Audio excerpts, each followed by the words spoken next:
אנחנו עושים את קבלת השבת. חלק העיקרי של ההלל זה בעצם לשמוע את דבר אלוהים, ואנחנו עושים את זה לאורך כל השנה בצורה, אפשר לקרוא לה צורה סיסטמטית, לקרוא את התורה לעומק במשך כל השנה, וקוראים לזה בעברית פרשת השבוע. פרשת השבוע זה הסיפור שאנחנו קוראים מן התורה במשך השבוע, ומתרכזים בסיפור הזה ולומדים אותו לעומק.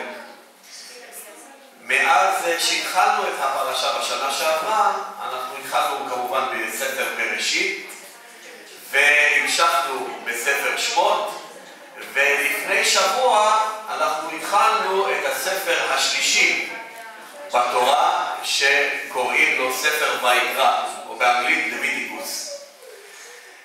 הספר ויקרא, אנחנו היום נלמד מתוך הספר הזה, ונתמקד בפרשה שקוראים לה גבי, פרשת צו, אוקיי, צו. זה השם של הפרשה, ובפרשה הזאת אנחנו נלמד על תורה מאוד מיוחדת שקוראים לה תורת העולה. אוקיי?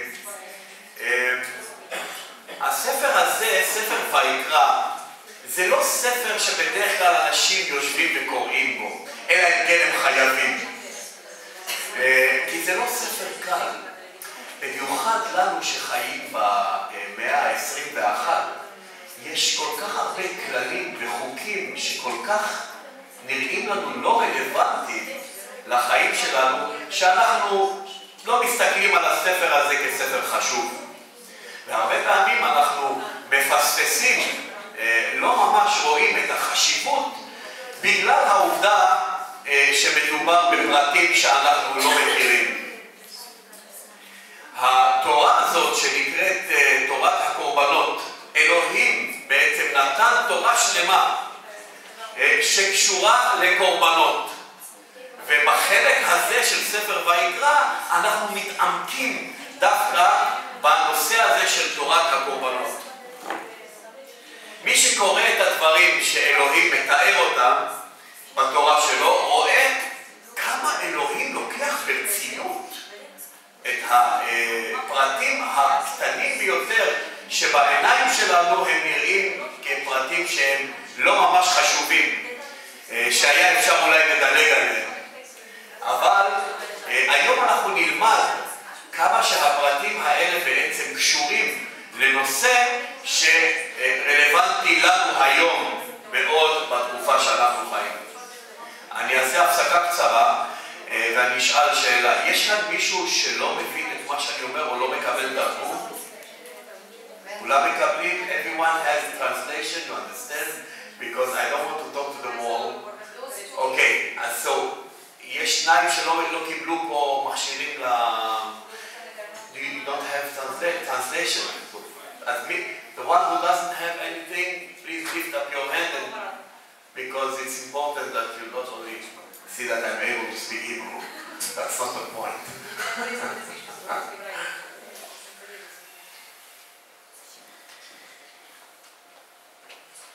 Okay.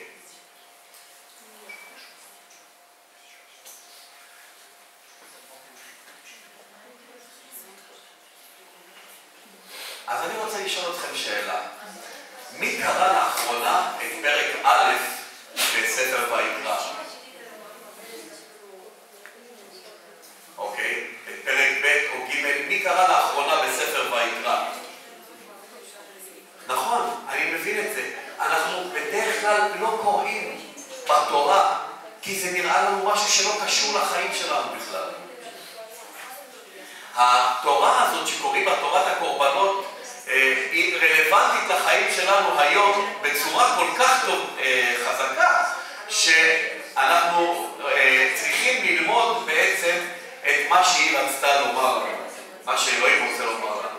אם נפתח את ספר ויקרא בפרק ו', זאת אומרת פרק 6, פסוקים 1 ו-2, אנחנו נקרא את הפסוקים הראשונים של הסיפור שלנו היום.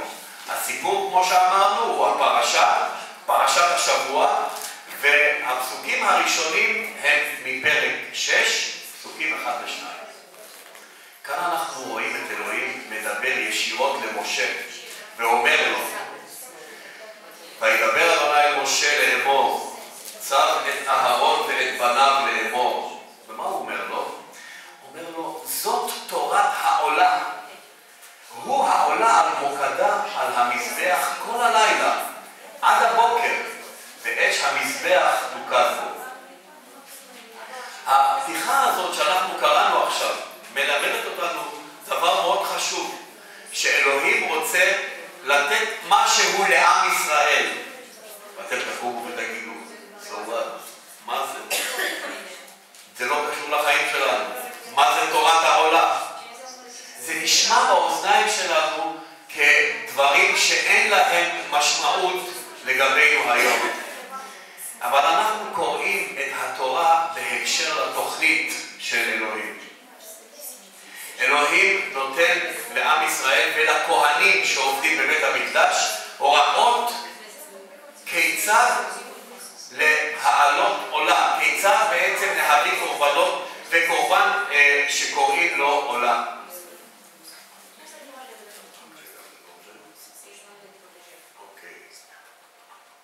אז התורה הזאת, תורת הקורבנות שאנחנו מדברים עליה, בעצם מראה לנו דבר מאוד חשוב שאנחנו צריכים ללמוד. היא מראה לנו שזאת לא התורה היחידה גם, דרך אגב. תורת העולה יש תורת המנחה, תורת החטאת, כל מיני סוגים של תורות שאנחנו קוראים בדבר אלוהים, ותורת העולה היא רק אחת מהן.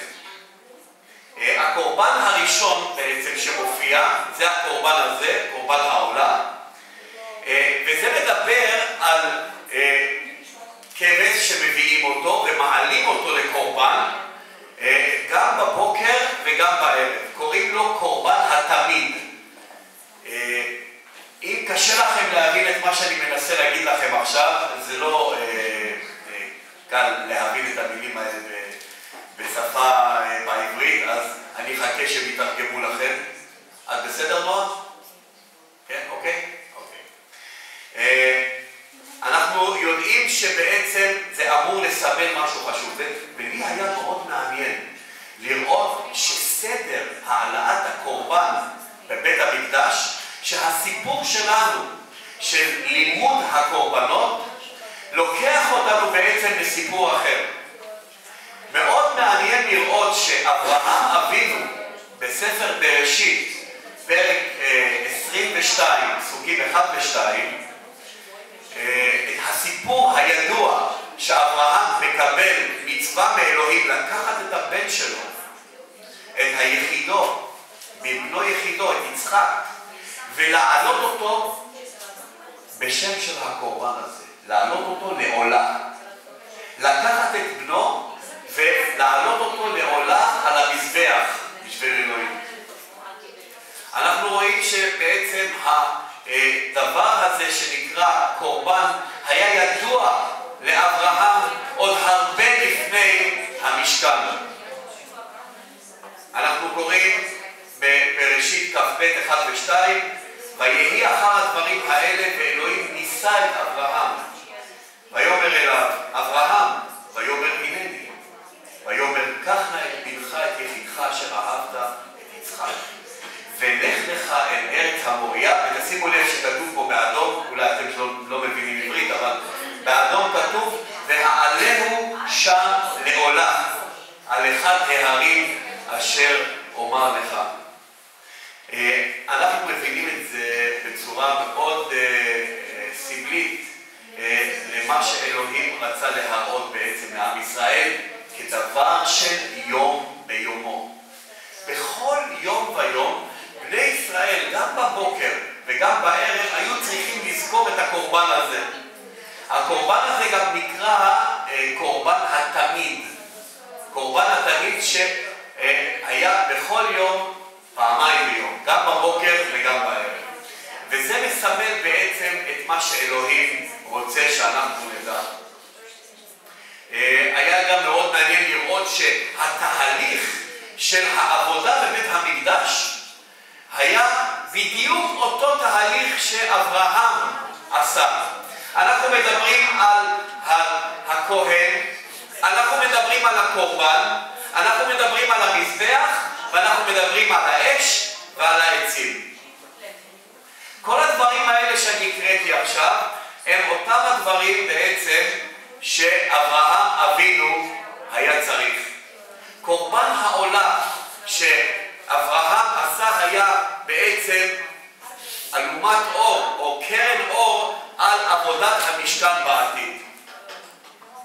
אז אנחנו רואים שיש את אברהם, את המזבח, עצים, אש ואת יצחק שהוא הקורבן, קורבן העולה.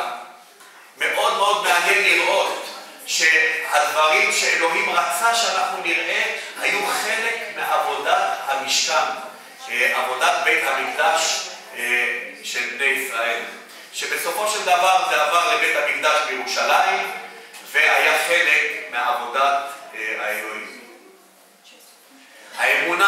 האמונה שלנו במה שאנחנו קוראים עכשיו, אם זה פועל רלוונטי בחיים שלנו ואנחנו רואים שהקורבנות של אז בעצם, שהיום אינם קיימים, אנחנו לא מקריבים יותר קורבנות, אנחנו ממשיכים להאמין שהתוכנית של אלוהים ממשיכה. התוכנית של אלוהים אינה מסתיימת ברגע שהקורבנות מפסיקים להיות רלוונטיים בצורה של חיות. אנחנו רואים שהסמליות של עקדת יצחק חייבת בעצם להראות לנו על משהו עתידי. כשהכהנים בבית המקדש העלו את קורבן העולה, הם חזרו על הפעולה שעשה אברהם. וכמובן שאנחנו מבינים שאלוהים לא רצה בקורבנות אדם. הוא לא רצה שאנשים יקריבו אנשים.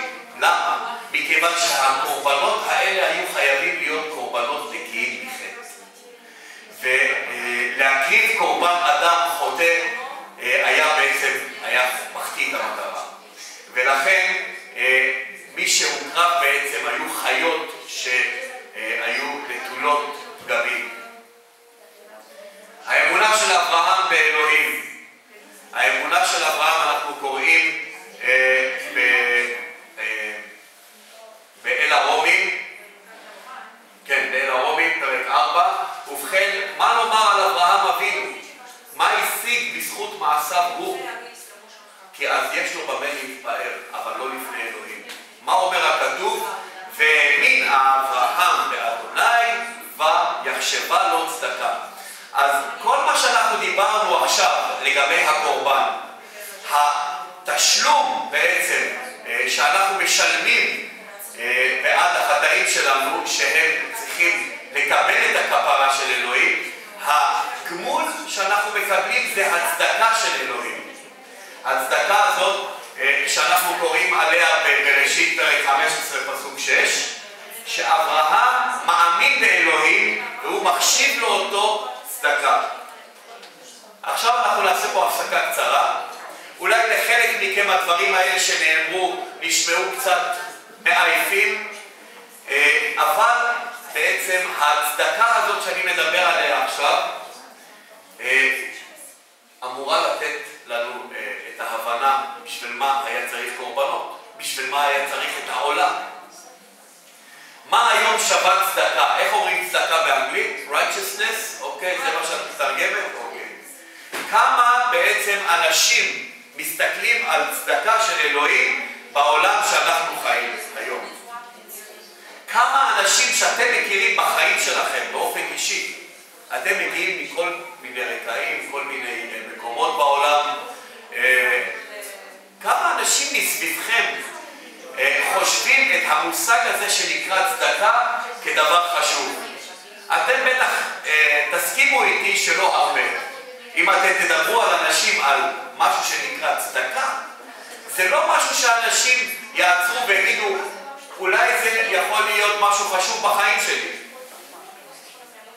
היום רבים מאוד חיים את הרגע. הם לא חושבים על תורת הקורבנות. תורת הקורבנות בשבילהם זה דבר שאין בו שום ערך. הם גם לא חושבים על הניסיון של אברהם בפרק 22 בבראשית. אבל לאלוהים יש לו תוכנית, דווקא בגלל זה. ואם אתם הרגשתם שהדברים האלה שנאמרו פה, אגב, אני עברתי עליהם מהר מאוד, כדי להגיע בעצם למטרה. והמטרה היא שכאן כתובים דברים שהעולם היום מעריך פחות ופחות. ככל שאנחנו מתקדמים יותר בזמן, אנחנו רואים עד כמה אנשים מתרחקים מן הכתוב. ואינם רוצים בעצם שום דבר עם הכתוב בדבר אלוהים, או ללמוד את דבר אלוהים, מכיוון שזה הופך להיות פחות ופחות רלוונטי בחיים שלהם. אני יכול להגיד לכם באופן אישי, לי יש עוד שישה אחים ואחיות, חוץ ממני, אנחנו 7 ביחד. אני יכול להעיד שאצלי במשפחה, דבר אלוהים כמו הוא אינו נחשב למשהו שמשקיעים בו זמן, או שהוא בכלל רלוונטי. בשביל הרבה אנשים שחיים פה בישראל, התנ"ך הוא ספר שלומדים אותו אולי בבית ספר. או אולי לומדים אותו בישיבות בגיל מאוד צעיר. אבל זה לא משהו שאתה חוקר אותו כדי לדעת על התוכנית של אלוהים, או משהו שהוא רלוונטי לחיים שלך. וזה חבל מאוד, מכיוון שדווקא פה יש את הסוד של אלוהים לגבי הסוף. ככל שאנחנו מתקרבים יותר לאלוהים, אנחנו רואים עד כמה המילים שלו הן חשובות לחיים שלנו. הכתובים מגלים לנו, וזה בעצם הדבר החשוב, שמגלים לנו שיגיע יום שבו העולם יהיה זקוק. אני לא יודע כמה מכם זקוקים, אני מאוד מקווה שכן, זקוק לצדקה הזאת, לבגדים האלה שאלוהים רוצה להלביש אותנו, כדי שכל אחד ואחד מאיתנו ששומע את המסר הזה, בסופו של דבר ימצא את עצמו, מה שנקרא במרכאות, תיבת נוח. התיבת נוח של הזמן האחרון קוראים לה ירושלים החדשה. אני מאוד מקווה שכל אחד ואחד מכם רוצה לחקור את מה שכתוב פה, וללכת בדרך שתוביל אותו בסופו של דבר למקום הזה שקוראים לו ירושלים החדשה. תורת הקורבנות מדברת על זה בדיוק, על ירושלים החדשה, דרך בעצם התוכנית של אלוהים. אנחנו רואים בעצם שלאלוהים היה תוכנית לא רק לגבי עם מסוים, היה לו תוכנית לכל האנשים על פני האדמה, מכיוון שבניסיון של אברהם אבינו אנחנו קוראים את זה.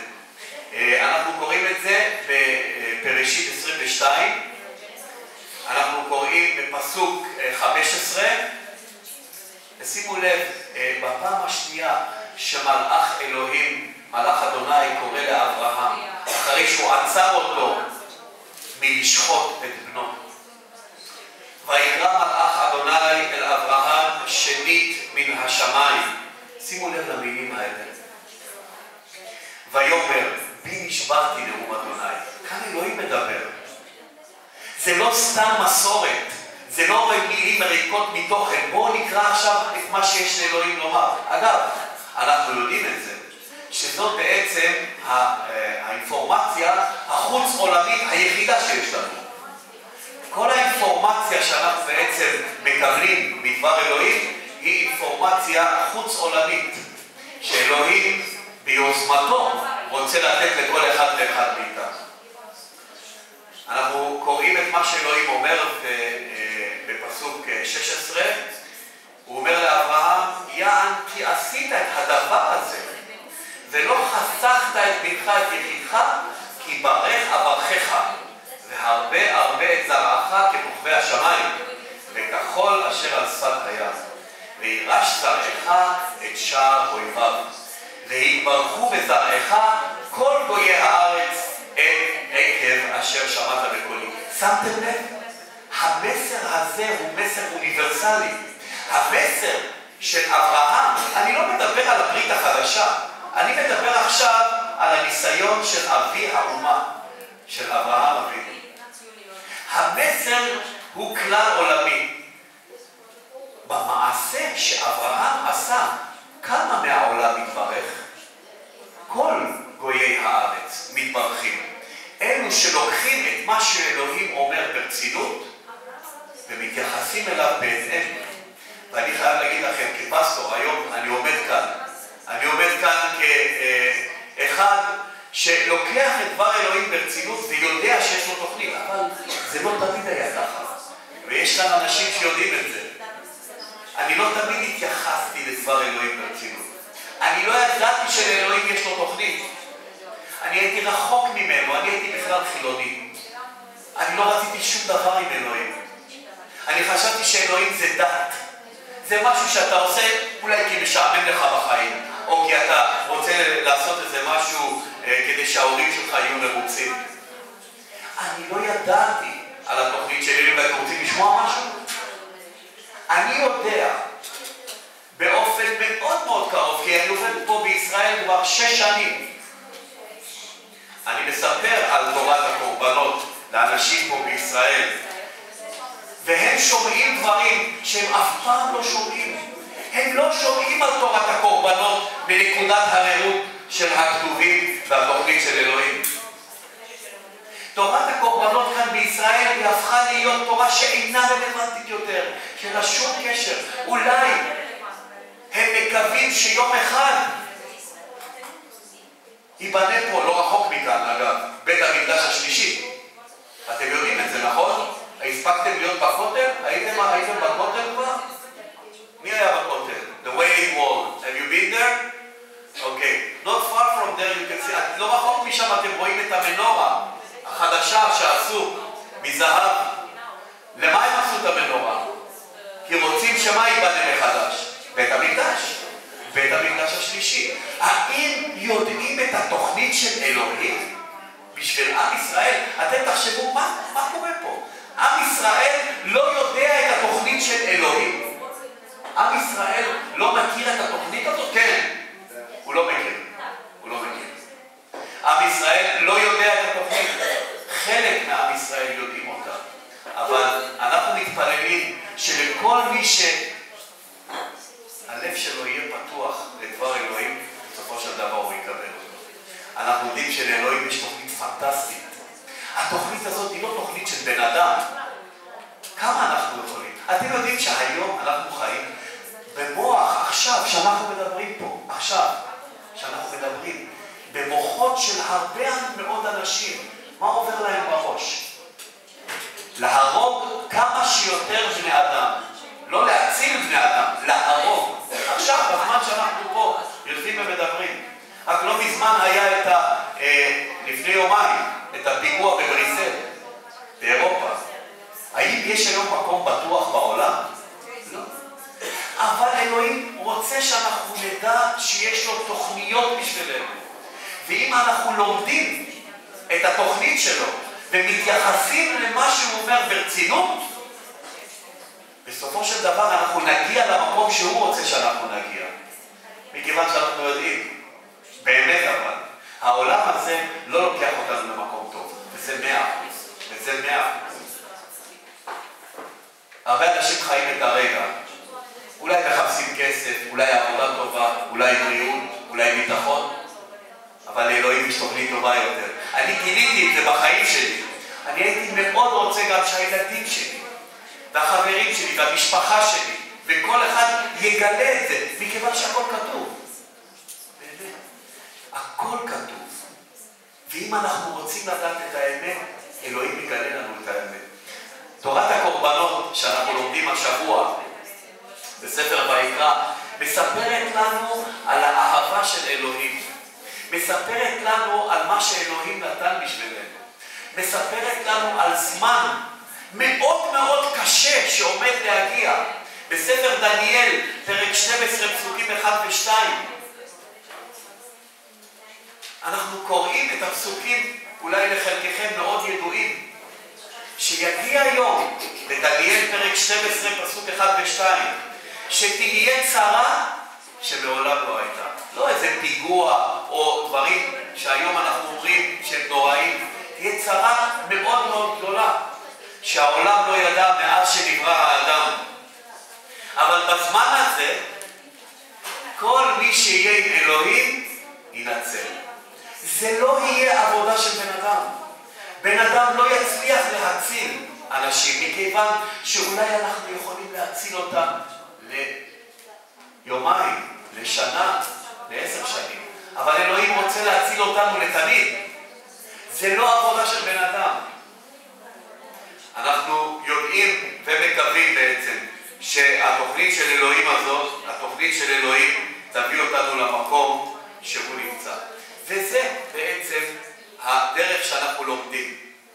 אלוהים מלמד אותנו בדברו, שהוא רוצה לשכון עם העם שלו. אנחנו קוראים ביוחנן 3:16, עד כמה אלוהים אוהב את העולם, עד שהוא נתן את בנו יחידו. יוחנן, כולם מכירים את הפסוק הזה, אני מתאר לעצמי שזה פסוק מאוד ידוע.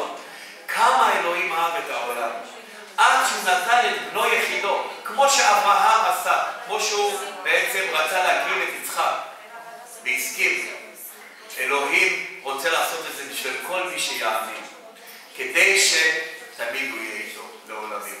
התורה הזאת, תורת העולם שאנחנו למדנו עליה היום, זאת תורה שלא מתייחסים אליה. אבל אני רוצה להבטיח לכם, שאם אתם לומדים את התורה של אלוהים בהתאם לתוכנית שלו, הקשר שלכם עם אלוהים מתחזק, והתוכנית שלו מתגלית. אני רוצה לאחל לכולם שהשבת הזאת תהיה לכל אחד מאיתנו מקום למחשבה. מי אני? מאין אני בא? ולאן אני הולך? באמת. מאין אני בא ולאן אני הולך? ובפני מי אני עתיד לתת חשבון? כי אנחנו עומדים היום לפני החלטה. כי הרבה אנשים לא יודעים את זה. והתפקיד של רבים מאיתנו כאן הוא לספר את מה שאנחנו יודעים. הרבה אנשים לא יודעים שלאלוהים יש תוכנית הצלה. הם לא יודעים שבעצם המלחמה פה בעולם היא לא בין בני אדם. זאת לא המלחמה פה בעולם. המלחמה היא על הלב שלנו. זאת המלחמה האמיתית. מי ינצח את המלחמה הזאת על הלב שלנו? מי? למי אתם תיתנו את הלב שלכם? את זה אני אומר לילדים שלי. את זה אני אומר למשפחה שלי. את זה אני אומר לכל מי שמוכן לשמוע, כי אני לא ידעתי. אני עובד אלוהים מאוד פרקטי. אלוהים שיודע שיש לו תכלית, שיש לו כיוון, ואני דווקא רוצה ללכת בכיוון הזה, מכיוון שאני רואה שלעולם הזה אין שום דבר לתת לי. אנחנו באים לעולם כמו שאיוב אמר, נכון? עירומים, ואנחנו חוזרים עירומים. העולם הזה לא יכול לתת לנו שום דבר. אתם יודעים שברגע אחד המציאות משתנה. אתה עומד בדלפק של שדה התעופה ויש לך תוכניות לעוד שנה. אני רוצה לטוס למקום ללמוד. יש לי חיים שלמים לחיות. ואז בשנייה אחת החיים שלך נגמרים. האם יש מקום בטוח? לא. לא. אנחנו חיים במדינה כזאת, פה בישראל, פה בירושלים. בירושלים. האם אפשר לקבל ביטחון בירושלים? היום זה מאוד קשה.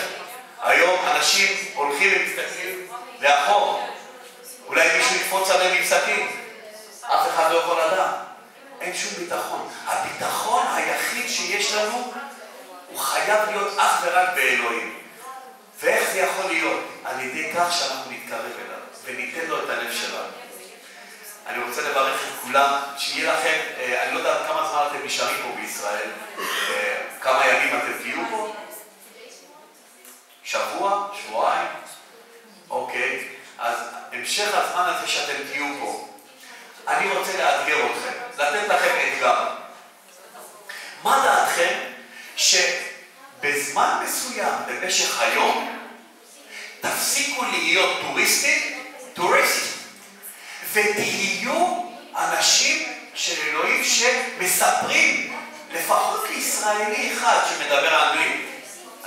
אתם לא צריכים לדבר בעברית. לספר לישראלי אחד על התוכנית של אלוהים. מה דעתכם?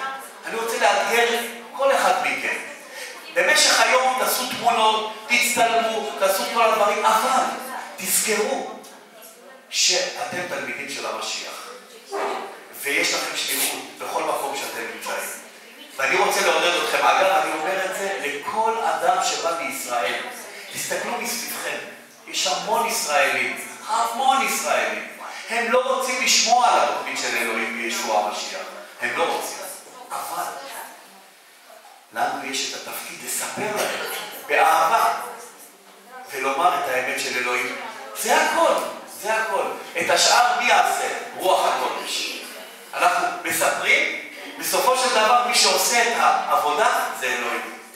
אז אם הדברים האלה נגעו בלבכם, במשך היום, אם ל10 דקות תפסיקו להיות טוריסטים, תהיו תלמידים. אם אתם רוצים, אתם יכולים גם בכל היום להיות תלמידים. אבל אתם יכולים להיות גם קצת טוריסטים. שלא יברך אתכם. ותודה שבאתם לבית בני ציון בירושלים. תודה שהייתם כאן. אני מאוד מקווה ומתפלל ששארית הזמן שלכם פה תהיה מבורכת. שאתם תדעו מאין אתם באתם ולאן אתם הולכים. שלא יברך אותנו. בואו נקום עכשיו ונתפלל ביחד ונודה לאלוהים.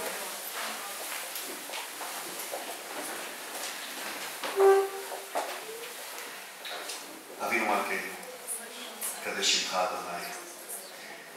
הערב הזה כולנו פה עומדים חיים על הרגליים. כל אחד ואחד מאיתנו. אנחנו חיים. אנחנו פותחים את העיניים, אבא, ואנחנו יכולים לראות. אנחנו נושמים את האוויר שאתה בראת. הלב שלנו פועם בכוח של החיים שלך. ואנחנו יודעים, אבא, שזה זמני. שכל רגע החיים האלה יכולים להיגמר, ולכן אנחנו פונים אליך, אבא. השם של ישוע המשיח, תעזור לנו לפתוח את הלב אליך, ללכת אליך באמונה, לספר לכל מי שרוצה לשמוע על האהבה שלך, לספר לכל מי שרוצה לשמוע על התוכנית הפנטסטית שלך. אנחנו מודים לך. נתת לנו היום הצצה קטנה, פתחת לנו חלון לתורת הקורבנות שלך, תורת העולה. אנחנו ראינו דרך הסיפור של אברהם, אבא, את העקדה של הבן שלך, ישוע המשיח, שרק בזכותו אבינו שבשמיים אנחנו יכולים להיות איתך לנצח. אנחנו מתפללים בשביל העם פה בישראל, אנחנו מתפללים, אבא, שתיתן לנו את הכוח ואת החוכמה ואת ההזדמנות כדי לבשר את הבשורה הזאת, בשורת הניצחון בישוע המשיח לכל מי שמוכן לשמוע. תברך אותנו, אבא, שהערב הזה ימשיך להיות מבורך מכל הבחינות. אבא, אני מתפלל במיוחד של האורחים שלנו שהגיעו הערב. תברך כל אחד מהם ברוח שלך ובכוח שלך, כדי שאבא, כל אחד מהם יהיה כמו לפיד של אור בכל מקום שהוא ילך. וכל אחד ידע שיש אלוהים בשמיים. תודה לך, אבא, על הכל. אנחנו מבקשים את זה למען שמך, השם של ישוע המשיח. אמן. אמן, אמן. תמשיכו לעמוד, keep on standing. We are going to, אנחנו עכשיו נשיר שיר ביחד. Who knows the song We Have This Hope in English? We have this hope. Okay, we are going to sing this, but in Hebrew. The name of the song in Hebrew is Lanu HaTikva. Lanu HaTikva. And we're going to sing it together for the glory of God. Amen.